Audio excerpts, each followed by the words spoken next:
आहे। हे भिजवलेले आमसूल आणि गूळ, जिरा पावडर, तिखट, मीठ आपल्या चवीप्रमाणे आपण हे सर्व मिक्सरवर फिरवून घ्यायचं आहे। मिक्सरवर फिरवल्यानंतर आपली झटपट आमसुलाची चटणी तयार होईल। ही चटणी अतिशय आरोग्यदायी आहे आणि पाचक आहे।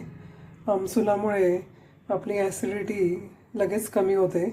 जर तुम्ही ही चटणी रोज जेवणात 2 किंवा 3 दिवस खाल्ली तर तुम्हाला ॲसिडिटीची गोळी पण घ्यायची गरज पडणार नाही। ॲसिडिटीवर अतिशय रामबाण उपाय ही आमसुलाची चटणी आहे। ही चटणी खाल्ल्यामुळे ज्यांना अगदी जेवण्याची इच्छा नसेल किंवा तोंडाची चव गेली असेल अशा लोकांना देखील जेवणाची इच्छा होते, तोंडाला चव येते आणि मेन म्हणजे पित्त, ॲसिडिटी अतिशय कमी होऊन जातं।